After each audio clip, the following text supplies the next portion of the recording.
इस्त्री करके महाराज के लिए पहनने के लिए हम उनके महल पर पहुंचाते हैं। भगवान ने कहा धोबी मामा ऐसा है कि हम उनके तो भांचा है, तो एक बार हमें ये कपड़ों को दिखा देते, कैसे कपड़े पहनते हैं हमारे मामा। धोबी ने कहा दिखा देते? अरे इन कपड़ों को छूने का अधिकार नहीं है आम जनता को, देखना तो दूर की बात है, चलो यहां से। भगवान कृष्ण कन्हैया ने कहा कि देखो धोबी मामा, हम आपसे आग्रह कर रहे हैं कि आप ये कपड़े हमें दे दो, एक बार छूने दो, दिखा दो, क्योंकि मामा का जो है वो भांजा का है, इसलिए हमें एक बार दिखा दो।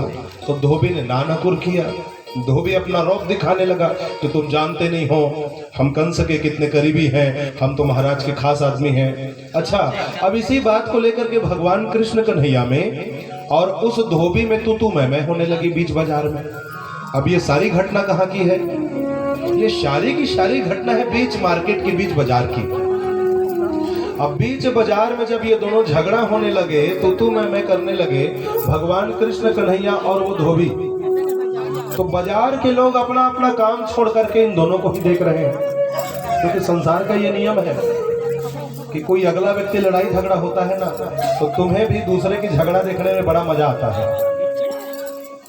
लोग अपना अपना काम छोड़ करके घर से निकल जाते हैं। पारा मोहल्ला में जब कोई लड़ता है ना, किसी के लड़ने की आवाज आती है गली मोहल्ले में, तो तुम अपने घर का वो गैस में कुछ पकने के लिए भी चढ़ाए रहते हो, तो गैस को बंद कर देते हो थोड़ी देर के लिए, और बाहर निकल के देखते हो कोने लड़ा था, कोने कौन लपीटा था, देखा तो ऐसे करके कहा लड़ा थे जी, उससे झगड़ा चे जियो हा ऐसे करके, फिर आप उसका पोस्टमार्टम करने लगते हो कि झगड़ा क्यों हो रहा है, किसके साथ हो रहा है, कब हो रहा है। तो दूसरों का झगड़ा देखने में हमेशा मजा ही आता है।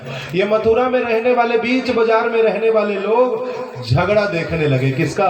भगवान कृष्ण कन्हैया का और इस धोबी का। इन्हें आनंद आने लगा उस तू मैं को देख करके।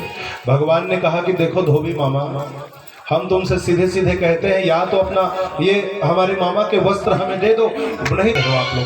एक बार बड़े जोर से प्रहार किया, एक राहपट लगाया,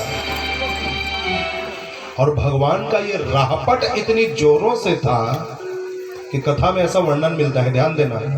भगवान का ये राहपट इतनी जोरों से था कि वो धोबी जो अपने गट्ठर को सिर से नीचे उतार करके भगवान से तू मैं कर रहा था, जैसे ही उस धोबी के गाल पर ये भगवान कृष्ण कन्हैया का राहपट पड़ा ना, तो उस धोबी का जो सर है वो धड़ से उखड़ करके, पास में ही एक वैसे जो है एक अग्रवाल भैया पास में ही ऐसे तराजू से सामान तोड़ रहे थे, उसके पास उसका सिर जाकर के गिरा और वो धोबी वहीं पर गिर गया मर करके। भगवान ने कहा तुमने हमें राम समझा था क्या, जो तुम्हारे कहने पर हम अपनी सीता छोड़ आए थे? पिछले जन्म का बदला हमने तुमसे अभी लिया है। आज भगवान ने उस धोबी का वध कर दिया। फिर क्या था? भगवान ने अपने सखाओं को उस धोबी के गट्ठर से कपड़े खोल खोल करके वितरित किया। सभी सखा अपना अपना वस्त्र निकाल करके कंस के वस्त्र पहनने लगे। ये सखा, अब ध्यान से सुनना, मैं आपको क्या कह रहा हूं कि भगवान के सखा जो है वो महाराज कंस के वस्त्र पहन रहे हैं। अब कंस जो है बिल्कुल मोटा ताजा, और भगवान के सखा है कोई 9 साल का, कोई 10 साल का, कोई 11 साल का, वो भी सब सिंगल पसली। अब इतने बड़े मोटे ताजे कंस का वस्त्र ये भगवान के सखा पहन रहे हैं, तो भला कैसे दिख रहे होंगे आप सोच सकते हैं।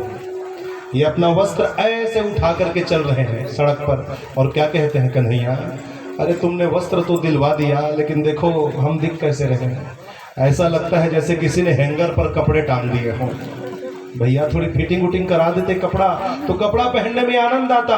हम तो डूब ही गए हैं कपड़ों में। देखो सड़क की पूरी सफाई हो रही है साथ साथ। भगवान ने कहा तुम चिंता ना करो, हम अभी तुम्हारे कपड़ों की फिटिंग करा देते हैं। भगवान अपने सभी सखाओं को लेकर के मथुरा में पास में ही एक दर्जी के पास गए, और जैसे ही दर्जी के पास गए तो भगवान ने आवाज लगाई, ओ दर्जी मामा। तो जैसे ही दर्जी ने देखा कि भगवान उनके पास आए हैं, तो दर्जी अपना आसन छोड़ करके कूद करके भगवान के चरणों में जाके किए देते हैं। सखाओं ने पूछा, कन्हैया क्या ये दर्जी को तो पहले से जानता है? भगवान ने कहा नहीं, हम तो पहली बार इससे मिल रहे हैं। तो सखाओं ने कहा पहली बार इससे मिल रहे हो और ये एक बार में ही तुम्हारा कहना मान लिया, अपना काम धाम छोड़ करके एक बार में भिड़ गया हमारा काम करने के लिए। अब